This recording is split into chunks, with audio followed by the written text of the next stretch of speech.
You hatch from a foam nest somewhere in Southeast Asia.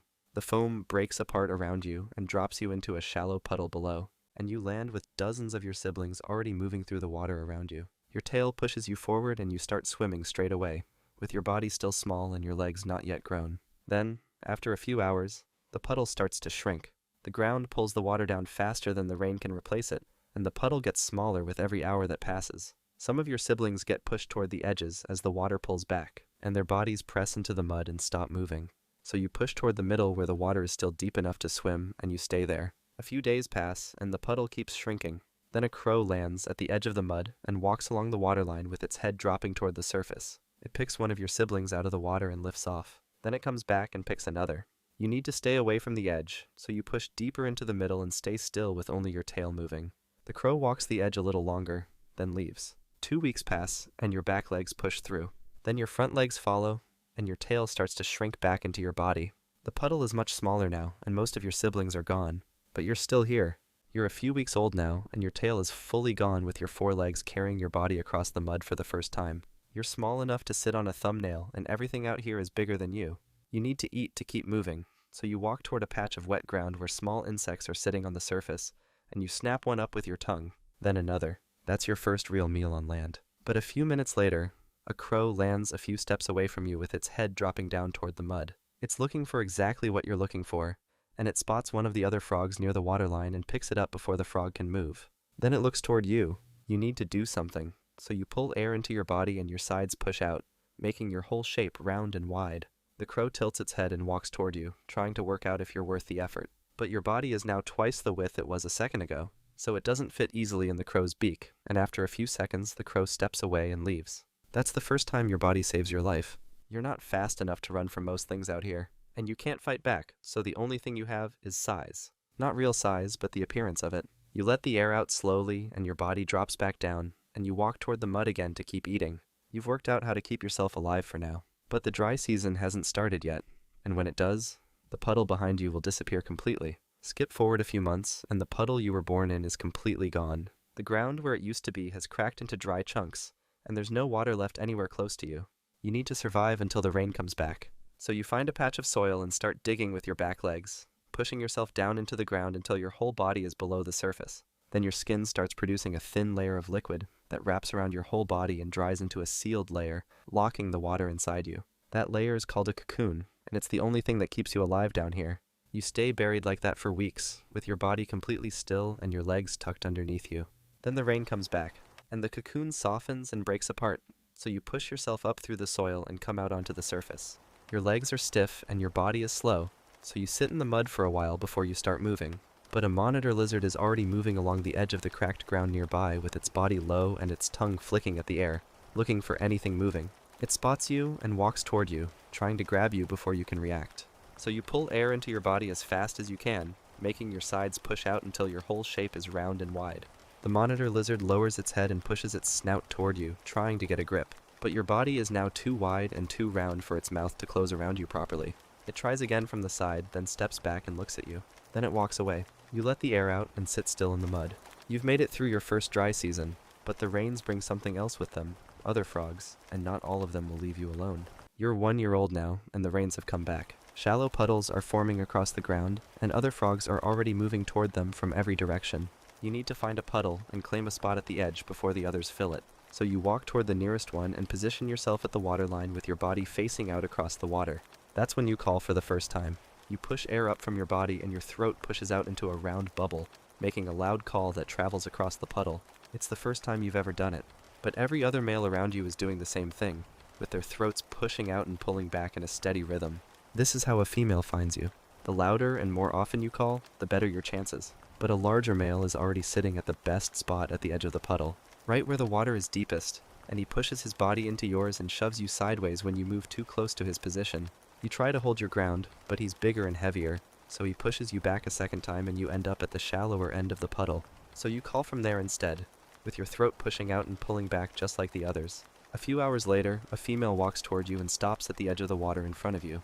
She lowers her body into the puddle and you move onto her back, and together you push a foam nest out across the surface with your eggs locked inside it. Then she leaves, and you leave too. The eggs are on their own now, the same way you were. You've bred for the first time. But the puddle you've just left is shallow, and if the rain stops too early, the eggs won't make it. You're 1.5 years old now, and you've found a gap beneath a flat rock just wide enough for your body to fit into. So you've been resting there through the middle of the day with your legs tucked underneath you. It's the kind of spot you always look for. Something solid above you and ground below, so nothing can come at you from the sides. Then a rat snake moves along the base of the rock with its body pushing slowly across the ground, and its head lifting every few seconds to look ahead. It reaches the gap and stops with its head pointing straight at you.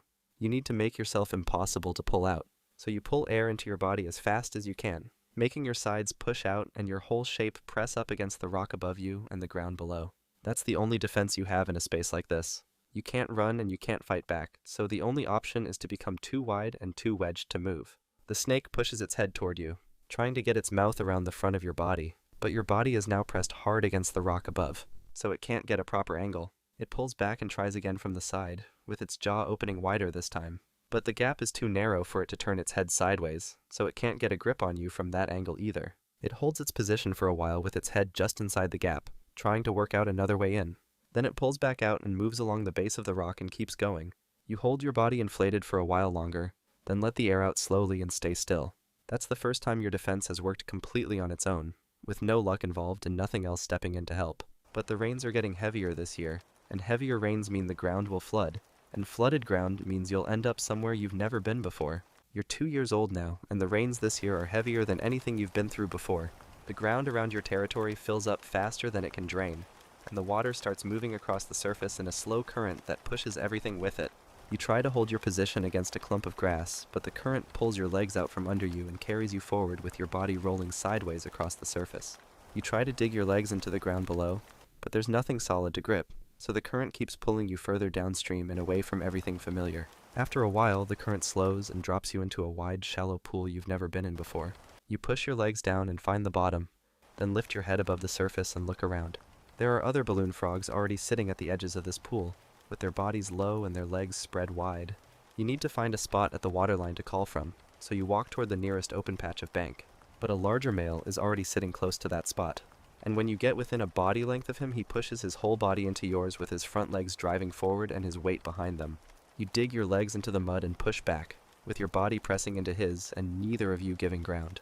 He pushes harder, trying to walk you backward into the water, but you pull air into your body and your sides push out, making yourself wider and heavier against him, so his legs start to slide in the mud instead of yours. He pushes one more time, then stops and turns away toward the deeper part of the pool. You take the spot and start calling. You've held your ground in territory that isn't even yours. But the dry season always follows the rains, and this year it's going to arrive earlier than usual. You're 3 years old now, and the rains have come back, but they come in short bursts with long gaps between them.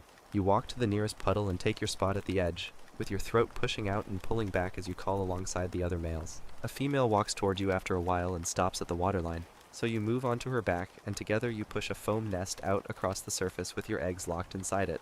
Then she leaves, and you leave too. A few days later, the rain stops completely, and the puddle starts to shrink faster than it did the year before. You walk back to the edge and watch the foam nest sitting on the surface with the waterline pulling further away from the bank beneath it. The puddle gets smaller each day, and the nest starts to sink lower as the water drops away from it.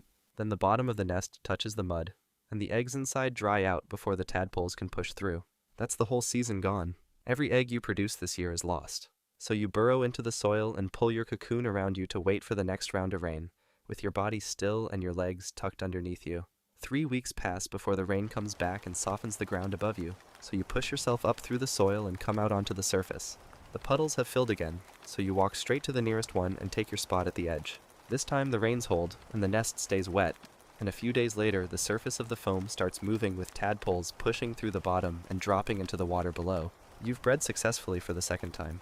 But you're 3 years old now, and for a balloon frog, that's already most of a life. Skip forward a bit, and you're 4 years old now. The rains have just ended, and the puddles around your territory are starting to shrink back into the ground. You need to find somewhere to wait out the dry season, so you walk across the open ground between 2 patches of grass, looking for a patch of soil to dig into. That's when a water monitor comes out from behind a clump of grass about 3 body lengths ahead of you, with its tongue already flicking toward you. It spots you straight away and stops with its body low and its eyes fixed on you. You need to buy yourself time to reach the soil, so you pull air into your body as fast as you can, with your sides pushing out and your whole shape going round and wide. The monitor tilts its head and takes a step forward, trying to work out what you are. Then it steps forward again and drops its nose towards you, still trying to get an angle. But you're standing on flat open ground with no rock above you and no gap to press into. So there's nothing to wedge your body against. The inflation works when something solid is pressing back from above. But out here in the open, there's nothing pushing back. So your round shape doesn't hold the monitor off the way it did before. It circles around to your side, trying to find the easiest point to bite, and then it moves quickly and flips you onto your back with one push of its front paw. Your legs go up and your body rocks once on the curved surface of your inflated sides. And before you can roll back over, the monitor bites into your underside and drives its head down. It's over in a few seconds. You've survived droughts, snakes, floods, and 4 full years of life on the ground in Southeast Asia. But in the open, without anything to push against, the one thing that kept you alive all this time couldn't save you.